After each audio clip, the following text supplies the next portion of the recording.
नमस्कार, स्वागत है आपका हमारे YouTube चैनल में। जय हिंद, जय हिंदी। हमने परसों एक वीडियो डाला था, आपसे कुछ बातें शेयर की थी, कुछ अनाउंस किया था कि हम क्लास शुरू करने वाले हैं हिंदी साहित्य का।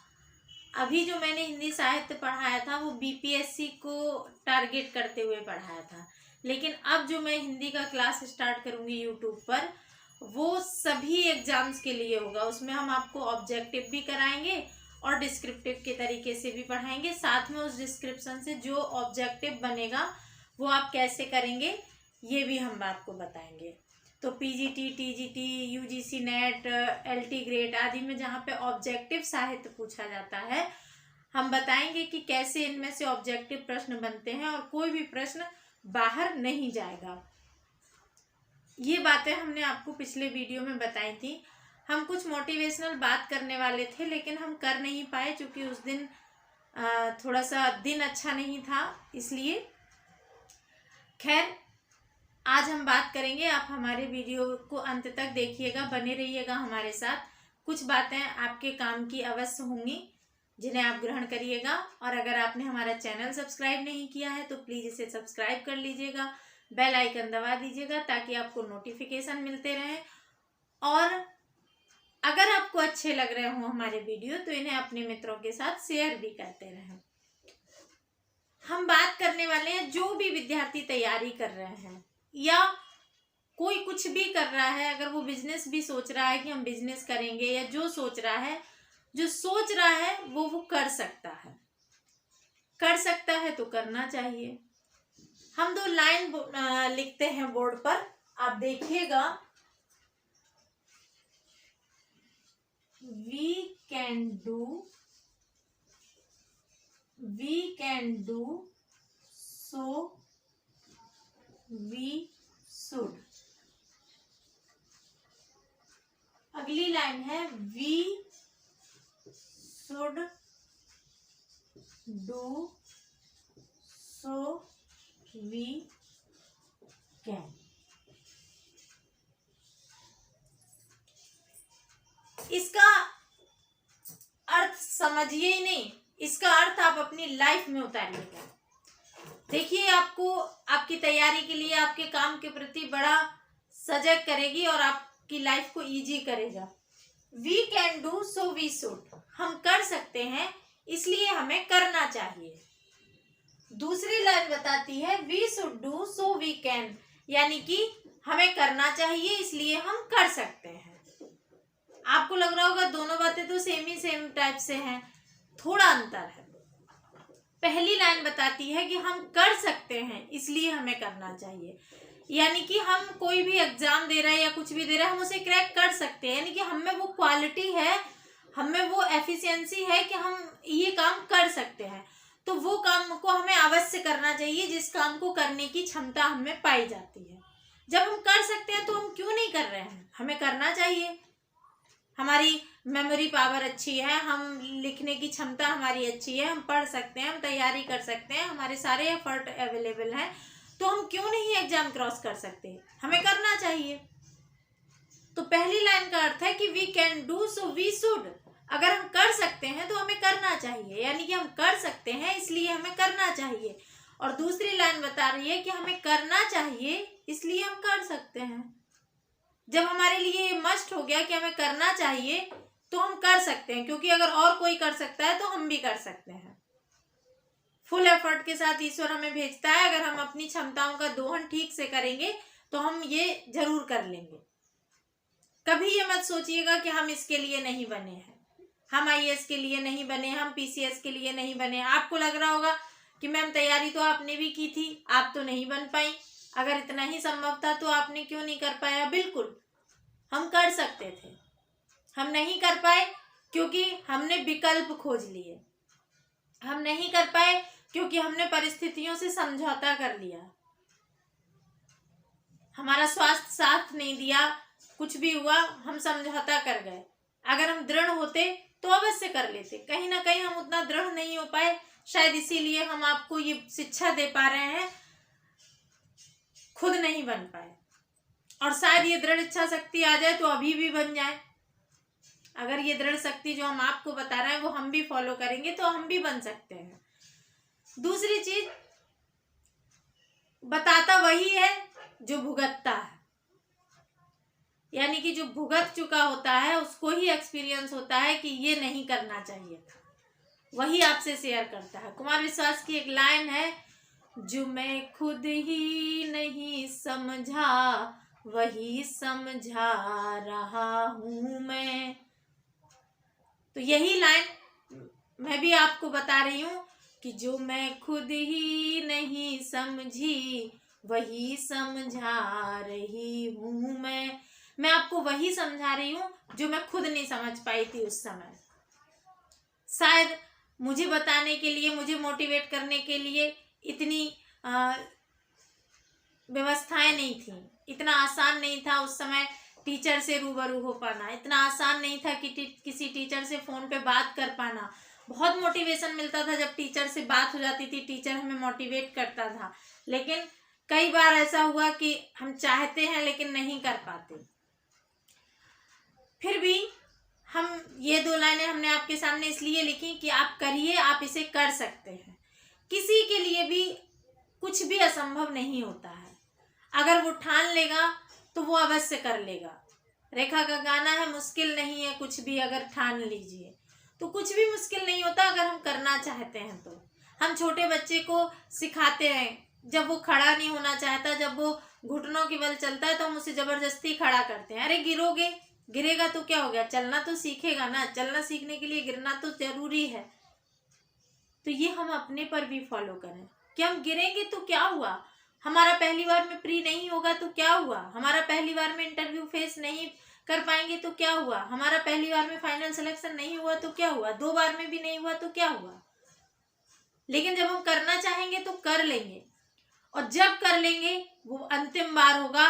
और जब हम कर लेंगे तो सारी दुनिया हमें, हमारी पॉजिटिव चीज़ें देखती है, फिर ये नहीं देखती कि हम कितनी बार फेल हुए थे, कितना हमने स्ट्रगल किया था। फिर सबको लगता है उसने बहुत मेहनत की, उसमें बड़ा धैर्य था। लेकिन अगर आप सिलेक्ट नहीं होते, आपका कहीं भी लूप होल है, तो आप अपने साथ धोखा कर रहे हैं। तो धोखा मत करिए, मजबूती के साथ जुड़िए। एग्जाम तो कभी ना कभी हो ही जाएगा। बिहार का एग्जाम 12 दिसंबर को होना था, नहीं हुआ। 23 जनवरी को होना था, नहीं हुआ। 17 अप्रैल को होना था, नहीं हुआ। 30 अप्रैल को है। 30 अप्रैल को भी लास्ट लाइन लिखी रहती है कि डेट आगे पीछे की जा सकती है, तो डेट बढ़ाई जा सकती है का मतलब, मैं ये नहीं कह रही हूँ कि डेट बढ़ेगी, 30 अप्रैल के हिसाब से ही तैयारी कीजिए। लेकिन अगर इस तरह से भी होता है तो कोई फर्क नहीं पड़ता। जब हम उस चीज में घुस ही गए हैं तो उससे निकलना ही है ना, और बीच से वापस लौटने का कोई मतलब नहीं होता। पार लगिए, नहीं तो डूब जाइए, वापस आके क्या करेंगे। तो हताश मत होइएगा, परिस्थितियां आती जाती रहती हैं, आप लोगों को हताश नहीं होना है। आपने फॉर्म भरा है तो आपको लग जाना है। आपने फॉर्म भरा है इसलिए तो आपने सोचा होगा कि हम सिलेक्ट हो जाएंगे, और जब सोच लिया है तो आपको किसी भी हाल में करना है। यानी कि we should do so we can. आपको करना चाहिए, इसलिए आप कर सकते हैं।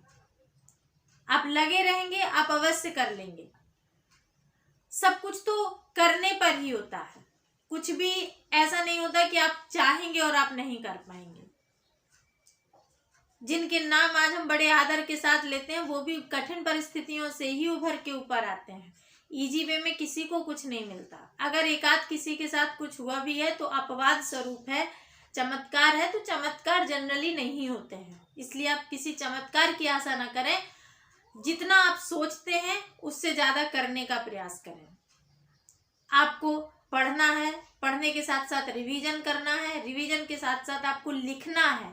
लिखने का कोई विकल्प नहीं है, लिखना है। लिखकर अपने आप को, और आप दैनिक चीजों में ढाल लीजिए। आप सोच लीजिए कि आप एक ऑफिसर हैं, इसलिए कभी भी फिजूल के मुद्दों पर बहस मत कीजिए। उन्हीं मुद्दों पर बहस करिए, और बहस करिए भी तो उनसे जो आपके लेवल के हों। किसी बिना पढ़े लिखे से, या किसी ऐसे व्यक्ति से जो आपकी बात सुनना ही नहीं चाहता है, जो बात मानना ही नहीं चाहता है उससे कभी बहस मत करिए। वो अगर कहता है कि ऊँट उड़ता है तो आप मान लीजिए कि उड़ता होगा, क्योंकि वहां बहस करने का मतलब है अपना ही सिरदर्दी करना। सठ सुधरई सत्संगत पाई, दुष्ट लोग अच्छी संगत पाके सुधर जाते हैं, पर मूर्ख हृदय नचेत, चाहे गुरु मिले बिरंच सम। मूर्ख कभी नहीं सुधर सकता, चाहे उसे गुरु ब्रह्मा ही क्यों ना मिल जाए। तो मूर्खों से बहस मत करिए, अपना काम करिए और लाइफ को एंजॉय करते हुए पढ़िए। ऐसा भी मत करिए कि बोझिल बना लीजिए। हम अगले वीडियो में आपसे टाइम टेबल पर बात करेंगे। आपको बताएंगे कि कैसे टाइम टेबल बनाइए और कैसे पढ़िए। टाइम टेबल भी रिजिड मत बनाइए। तो टाइम टेबल हम अगले वीडियो में बताएंगे। इस वीडियो में केवल मोटिवेशनल ही हमें बात करनी थी कुछ, इसलिए हम आए थे। कुछ स्टूडेंट हताश होने लगते हैं, पढ़ते पढ़ते ज़्यादा दिन हो जाते हैं, किसी के पास आर्थिक समस्याएं हैं, किसी के पास पारिवारिक समस्याएं हैं, उनसे जूझते हुए पढ़ते हैं तो उन्हें दिक्कत आती है बीच बीच में। लेकिन घबराइए मत, वो रास्ता हम ही ने चुना है ना। तो जब चुना हमने है तो उस रास्ते से जाना भी हम ही को होगा, कोई और तो नहीं जाएगा ना। चुनाव भी तो हम ही ने किया है, नहीं तो हम इजी लाइफ चुन लेते। पर इजी लाइफ नहीं चुनी है, हमने कठिन रास्ता चुना है, तो कठिन रास्ते को पार करना होगा ना। हमारे पापा जी बचपन में एक कहावत कहते थे कि लीक लीक गाड़ी चले, लीक ही चले कपूत, लीक छोड़ तीन चले शायर सिंह सपूत। यानी कि लीक जो पहले से रास्ता बना हुआ होता है, उस लीक में तीन चीजें चलती हैं। लीक लीक गाड़ी चले, गाड़ी चलती है, बैलगाड़ी जो पहले चलती थी। लीक लीक गाड़ी चले, लीक ही चले कपूत। लीक में और कौन चलता है? कुपुत्र चलता है, जिसमें शक्ति नहीं होती है वो। लीक छोड़ तीन चले शायर सिंह सपूत। जो शायर लोग होते हैं वो भी लीक से हट के काम करते हैं।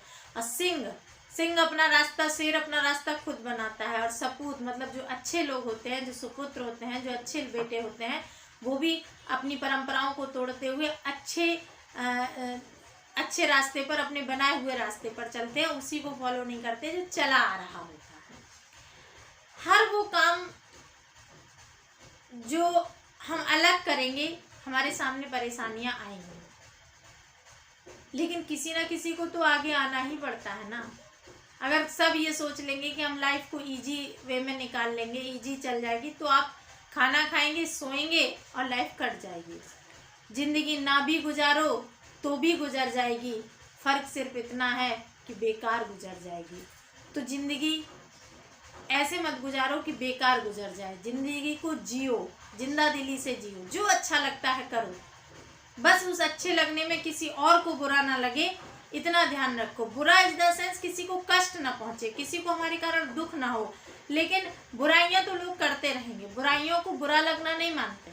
अगर कोई हमारी बुराई कर रहा है तो वो बुरा लगना नहीं है, वो उसकी फितरत है, वो उसकी जलन है हमसे। उस चीज पर ध्यान मत दो। खुद अच्छे बनो, अपने आसपास का वातावरण अच्छा बनाओ, लोगों को अच्छी शिक्षा दो, अपने परिवार में अच्छे कामों को सपोर्ट करो। परिवार में भी अगर कोई गलत काम हो रहा है, कुछ हो रहा है, तो उसका विरोध करो, क्योंकि आप पढ़े लिखे हैं, आपको ये करना चाहिए। हर काम के लिए हम सिर्फ इस बात से हामी भर दें कि हमारे बड़ों ने कह दिया और हम एक्सेप्ट कर लें, नहीं।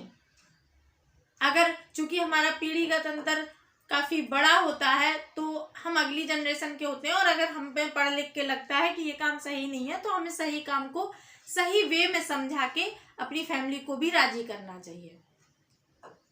मैं आज सिर्फ इस वीडियो में सिर्फ बातें ही करने आई हूँ, आपसे कुछ पॉजिटिव बातें करने आई थी कि आपका मोटिवेशन कम ना हो पढ़ाई को लेके, आप मोटिवेट बने रहें, पढ़ते रहें। और सेल्फ मोटिवेशन बहुत ज़रूरी होता है। कोई किसी को कितना मोटिवेट करेगा? हम 10 मिनट बोलेंगे, 5 मिनट बोलेंगे, 20 मिनट बोलेंगे, उसके बाद तो वीडियो ख़त्म हो जाएगा ना। आप खुद को मोटिवेट करिए, अपने लक्ष्य को सामने रखिए कि हमको क्या बनना है। लोगों की परवाह करना छोड़ दीजिए। जो लोगों की परवाह ज़्यादा करते हैं, उनके लिए सफलता मुश्किल भरी हो जाती है। इसलिए ज़रूरतमंद की मदद अवश्य करिए। फालतू के लोगों के साथ अपना टाइम बर्बाद मत करिए। पढ़िए, जितना आपके पास सुटेबल समय है पढ़िए। अगर आप सिर्फ और सिर्फ स्टूडेंट हैं, कुछ और नहीं कर रहे हैं, तो आपको मिनिमम से मिनिमम 10 से 11 घंटा पढ़ना चाहिए। क्योंकि 4-5 घंटा तो हम भी पढ़ लेते हैं फैमिली के साथ रहने के बाद, बच्चे को पालने के साथ साथ। तो आपको हमसे दुगना तो पढ़ना ही चाहिए अगर आप सिर्फ स्टूडेंट हैं तो। बहुत ज़्यादा इधर उधर की बातें नहीं करूँगी, बस इतना ही कहूँगी कि आप अच्छे से पढ़िए। ये पढ़ना, ये मेहनत करना, ये आपको आपके लक्ष्य की ओर ले जाएगा। और आप कभी भी हताश मत होइए, अगर कभी टूट भी जाते हैं तो कोई बात नहीं। अपने लिए डिसीजन लीजिए। अगर आप अपना डिसीजन खुद नहीं लेंगे तो लोग अपने डिसीजन आप पर थोप देंगे। तो दूसरों के थोपे हुए डिसीजन पर जीने से अच्छा है आप अपने डिसीजन लेना सीखें, अपने डिसीजन लें और मजबूती के साथ तैयारी करें। विशेष रूप से हम कुछ बातें कहना चाहेंगे। पहला ध्यान स्वास्थ्य का रखें, क्योंकि पहला सुख निरोगी काया। मतलब शरीर सही रहेगा, स्वस्थ शरीर में ही स्वस्थ दिमाग रहता है। तो शरीर सही रहेगा, दिमाग सही रहेगा, तभी आप अपने लक्ष्य को प्राप्त करने की कोशिश कर पाएंगे, प्रयास कर पाएंगे। तो सबसे पहले स्वस्थ रहिए, मन को भी खुश रखिए। जो चीज़ें आपको अच्छी लगती हैं, मूवी देखना है मूवी देखिए, बहुत अच्छी चीज़ है, मूवी देखिए। दोस्तों के साथ अगर आपको टाइम स्पेंड करना अच्छा लगता है तो 1 से 1.5 घंटे टाइम आप अपने मित्रों के साथ व्यतीत करें। लेकिन ऐसे मित्र जो आपके शुभ चिंतक हों, ऐसे नहीं जो आपसे जलते हों, जो आपको डेमोरलाइज करें, ऐसे मित्रों के साथ नहीं। अपनी फैमिली से बातें कीजिए। अगर आप हॉस्टल में रहते हैं, अकेले रहते हैं, तो अपनी फैमिली से फ़ोन पर बात कीजिए। अगर आप घर पे रहते हैं तो अपने कमरे में आप रहिए, अपनी पढ़ाई कीजिए। बीच बीच में जो आपका डिनर का टाइम है, लंच टाइम है, इसमें अपनी फैमिली के साथ लंच डिनर करिए, उनके साथ टाइम स्पेंड करिए, खुश रहिए, उनकी परिस्थितियां जानिए, अपनी परेशानी बताइए, शेयर कीजिए और अपने काम में लगे रहिए। इतनी ही बातों के साथ हम अपनी बात को विराम देते हैं। आप जुड़े रहिएगा हमारे साथ। हम जल्दी ही, संभव हुआ तो आज से ही हम अपना क्लास स्टार्ट करेंगे, अन्यथा कल से तो अवश्य ही स्टार्ट होगा। और जो हमारा छूटा हुआ है, थोड़ा सा शुरू किया था, एक ही क्लास हो पाया है सामान्य हिंदी का, उसको भी हम आज या कल से स्टार्ट कर देंगे। समास पढ़ा रहे थे, वो आपको पूरे पढ़ाए जाएंगे। जो लोगों को सामान्य हिंदी पढ़ना है वो जुड़ सकते हैं। और जो मेंस की आंसर राइटिंग करना चाहते हैं या जो ऑडिटर वगैरह का जिनका मेंस निकला है, वो हमारे टेलीग्राम चैनल से जुड़ सकते हैं। वहाँ पे हम लोग आज से आंसर राइटिंग करवाएंगे। तो टेलीग्राम का लिंक आपको डिस्क्रिप्शन बॉक्स में मिल जाएगा, आप वहाँ जुड़ सकते हैं। हमने टेलीग्राम चैनल का नाम चेंज कर दिया है। एक्चुअली में हमारे साथ टीम काम करती है और उनके अपने अपने चैनल हैं, तो हमने सोचा कि क्यों हम सिर्फ अपने चैनल के नाम से टेलीग्राम रखें, क्योंकि जो और भी टीचर हमारे साथ जुड़े हैं उनका भी महत्व बराबर का है। तो हमने अपनी टेलीग्राम चैनल का नाम सक्सेस फॉर लाइफ से बदलकर सक्सेस विद AK ग्रुप कर दिया है, जिसमें हम सब टीचर्स का नाम आ जाता है A और K में ही। तो आप लोग हमारे साथ जुड़े रहिएगा। धन्यवाद।